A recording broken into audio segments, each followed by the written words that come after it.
I, Martha Johnson, live in a quiet residential area on the outskirts of Columbus, Ohio. Even at 62, I continue to serve as the organist at our local St. Mary's Church. On Sunday mornings, it's my routine to greet neighbors on my way to church. Good morning, Martha. Looking forward to your lovely playing today, Ellen Cooper from next door calls out. Thank you, Ellen. I've prepared something special for today, I reply with an inward smile. Music is my life, and playing at church is a precious bond with the people in this town. When I return home, my daughter Sarah, 35, is preparing breakfast in the kitchen. Welcome back, Mom. How was your performance today? Sarah asks. It went very well. Everyone seemed to enjoy it, I answer, looking around for my grandson Tommy, 8. Is Tommy still sleeping? Yes, he was practicing piano late last night, Sarah replies. Indeed, Tommy is our family's treasure. Despite losing his sight in an accident at the age of 2, he possesses an astonishing musical talent. Every time I hear his piano playing, my heart fills with warmth. Sarah's husband, John, 37, comes down the stairs. Good morning, everyone. Martha, how was your performance today? It was wonderful, John, I reply, watching the happy faces of my family. However, I don't miss the occasional shadows that cross Sarah and John's expressions. Are they remembering Tommy's accident? At breakfast time, Tommy finally wakes up. Good morning, Grandma, he smiles at me. His smile is as bright as the sun, lighting up the whole room. Good morning, Tommy. How was your piano practice yesterday? I ask, and Tommy's face lights up. It was great. I can play the new piece much better now, he answers happily. Our daily lives revolve around Tommy's music. The neighbors also recognize Tommy's talent and often offer words of encouragement. Just the other day, when I met Mrs. Richardson at the supermarket, she said, Martha, I'm looking forward to Tommy's recital. That child's talent is truly special. Indeed, Tommy's talent is special. But more than that, what I'm proud of is his positive attitude and willingness to work hard. Despite losing his sight, he never gives up and puts his all into music. This attitude gives courage and hope not only to our family but to the people in this community. At night, the sound of Tommy playing the piano echoes throughout the house. As I listen to the beautiful melody, I think about his future. Surely, a wonderful life awaits him. Believing this, I vow to continue supporting him. On Tommy's 5th birthday, our family prepared a special gift. We had the old upright piano in the living room professionally tuned. Tommy, happy birthday. This is your present, I said, and Tommy carefully approached the piano and touched the keys. I'll never forget the expression on his face at that moment. It was a radiant look, a mixture of curiosity and joy, as if he had discovered a new world. Grandma, is this a real piano? For me? Tommy asked excitedly. Yes, Tommy. It's a special piano just for you, I answered, and Tommy happily began pressing the keys. From that day on, Tommy's interest in the piano grew stronger day by day. Every day, as soon as he got home from school, he would sit at the piano and play with the sounds. I watched over Tommy's interest and gradually began teaching him the basics of piano. We started with simple scales and gradually progressed to simple tunes. Surprisingly, Tommy's progress was beyond imagination.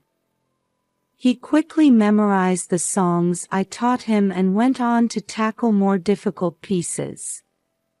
His fingers danced over the keys, producing beautiful melodies. "Martha, Tommy's talent is truly remarkable," Sarah said one day. However, I sensed some complex emotions behind her words. John was the same. "Tommy, you're amazing. But you don't have to push yourself too hard, you know," he said, seeming somewhat uneasy. I was a bit concerned about Sarah and John's reactions, but I decided to focus on nurturing Tommy's talent. I consulted with Mrs. Anderson, the local piano teacher, and decided to have Tommy attend her piano lessons. "Martha, Tommy's talent is truly special," Mrs. Anderson exclaimed in surprise. "His musicality surpasses any student I've ever met." The other students in the class were also amazed by Tommy's performances. Tommy's ability to perfectly play difficult pieces despite his lack of sight was an inspiration to everyone. When Tommy turned 6, at Mrs. Anderson's suggestion, a small recital was organized. On the day of the recital, the community center hall was filled with local people. When it was Tommy's turn, the venue fell silent. Tommy took a deep breath and sat at the piano. Then, he began to play Chopin's Nocturne. As the beautiful melody filled the hall, the audience held their breath. When the performance ended, the venue erupted in applause. Many people stood up, applauding Tommy with tears in their eyes. "Martha, your grandson is a genius," Mrs. Cooper, who was sitting next to me, said excitedly. "I've never seen a child with such wonderful talent before." After the recital, many people began talking about Tommy. A small article about Tommy's talent was even published in the local newspaper. However, amidst the excitement, I was concerned about Sarah and John's behavior.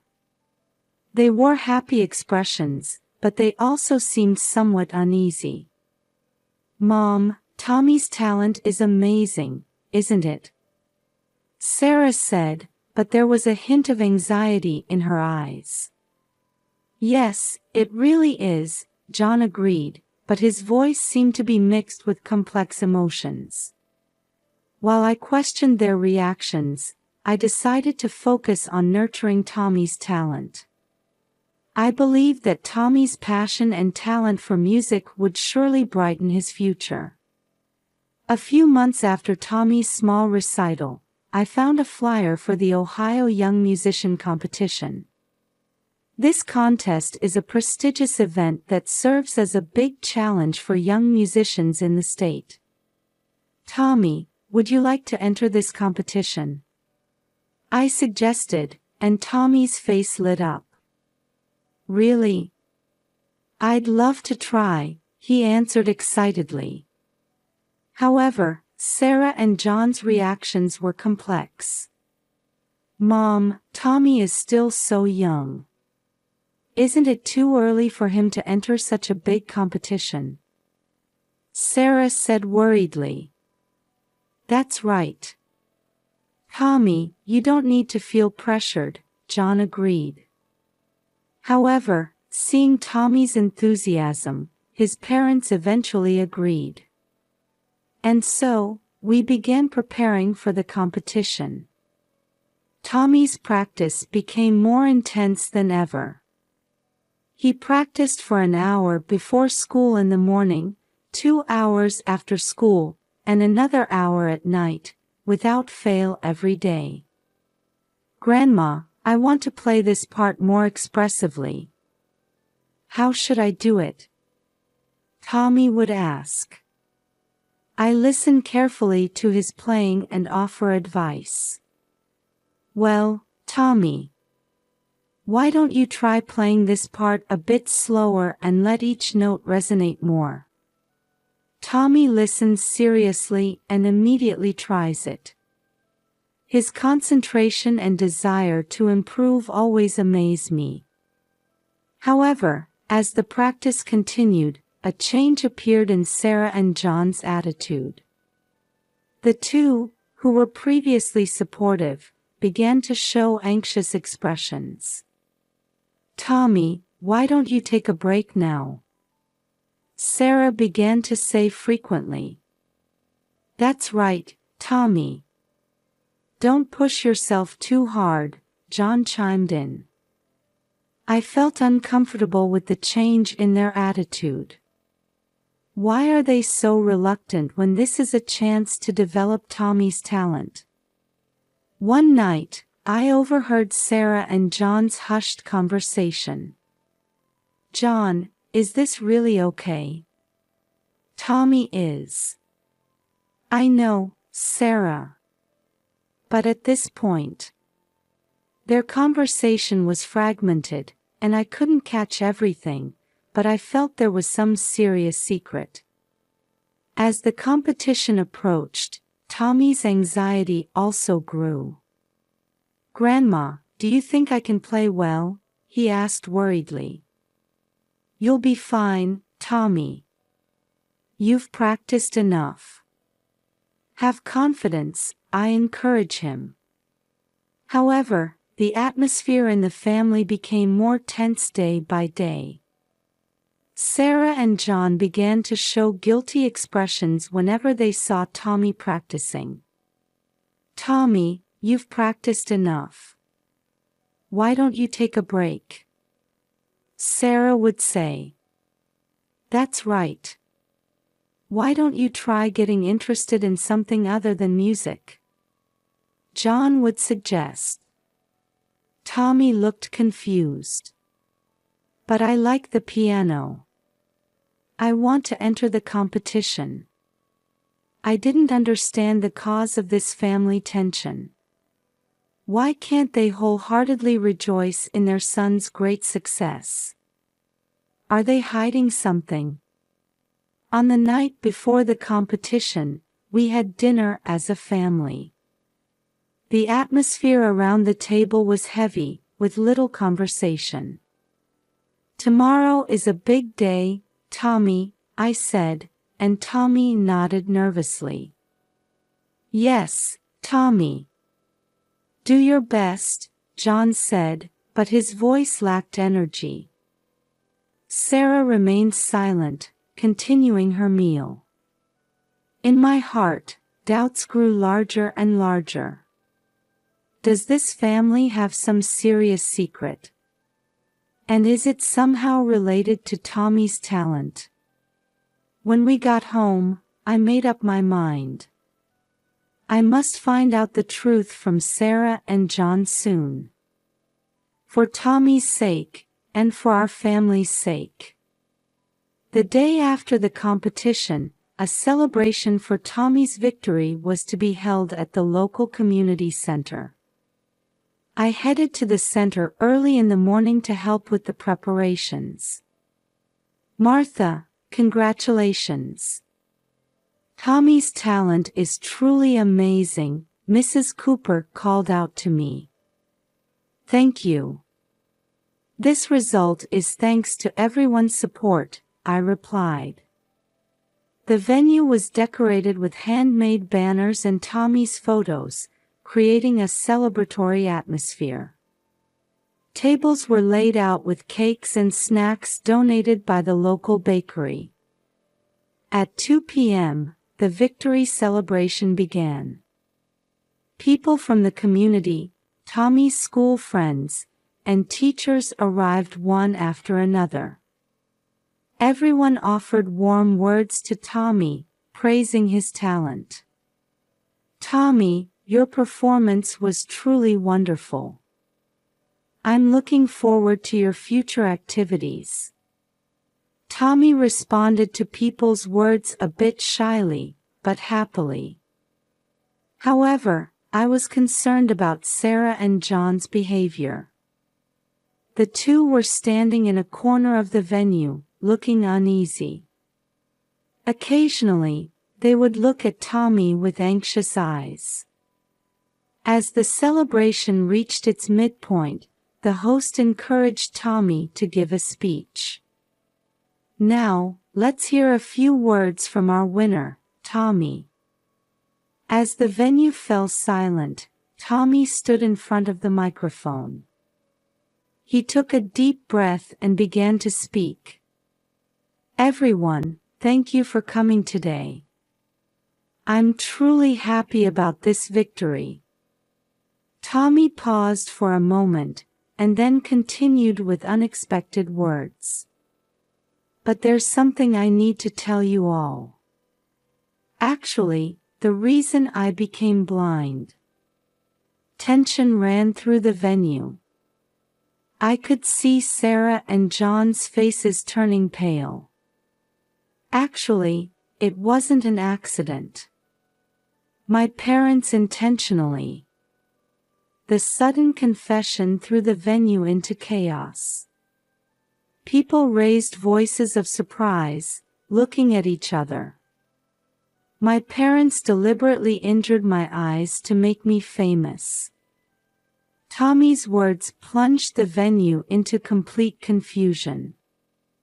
People raised voices of anger and surprise, and some even began to cry. I was in a state of shock, looking at Sarah and John. The two were pale-faced and trembling. Suddenly, Sarah cried out, "No. That's not." However, her words were drowned out by the commotion in the venue. The next moment, I saw Sarah and John running towards the exit of the venue. Instinctively, I stood in their way.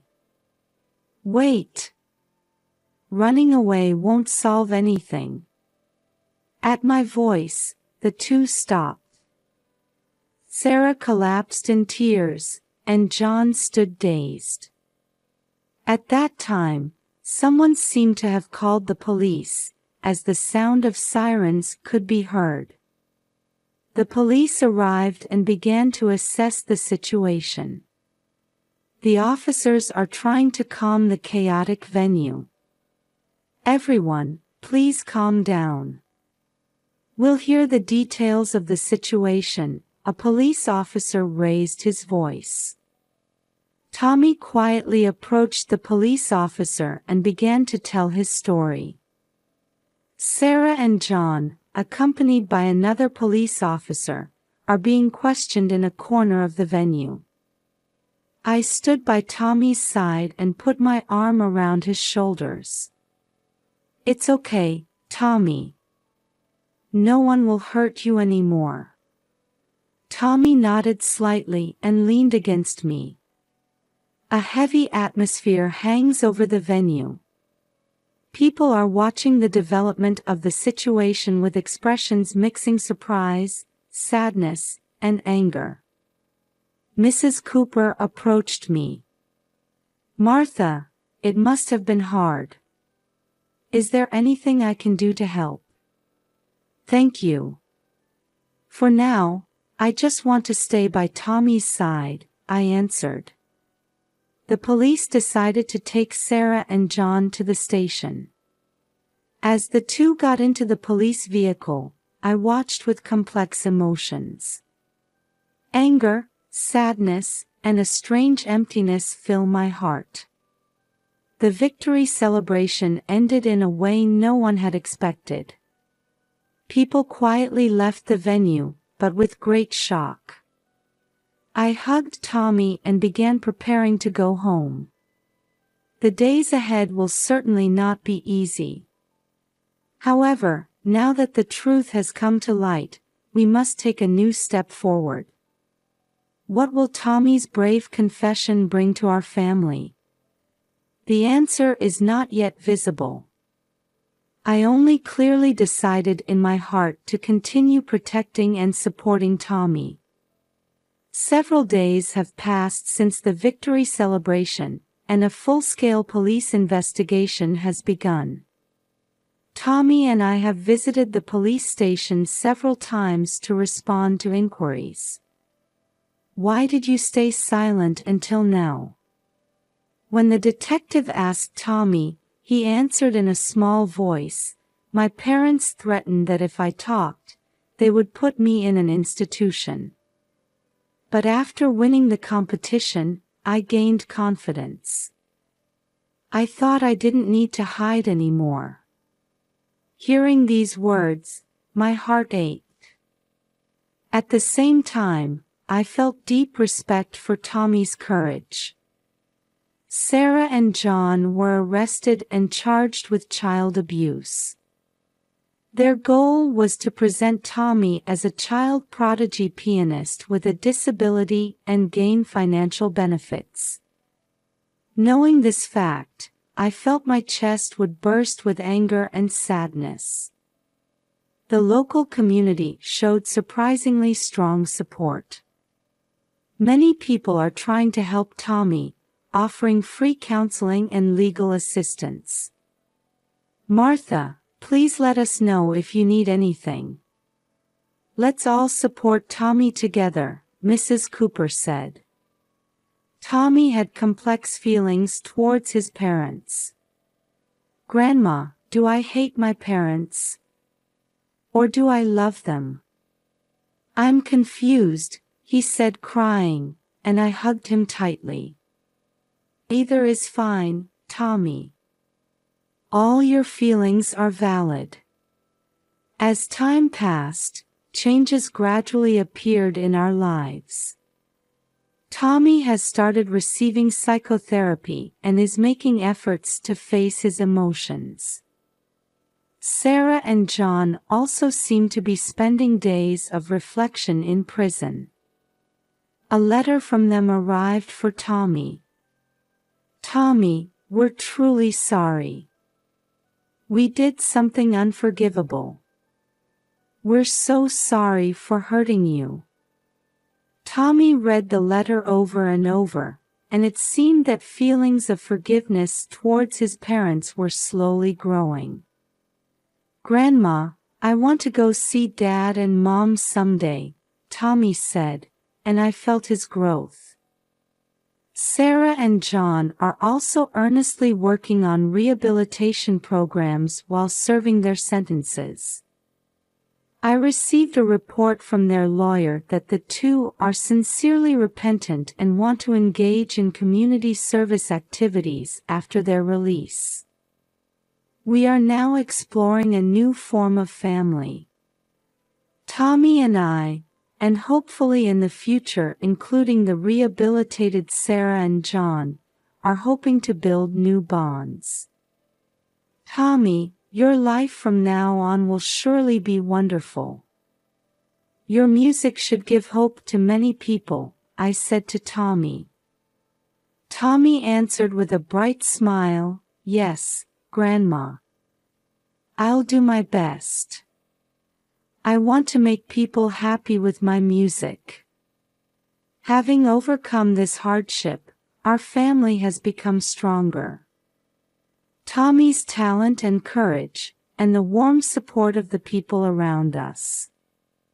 All of these are our hope for the future. The road ahead will certainly not be smooth. However, we are determined to move forward step by step, believing in the power of love and forgiveness. I sincerely hope that the beautiful music Tommy plays will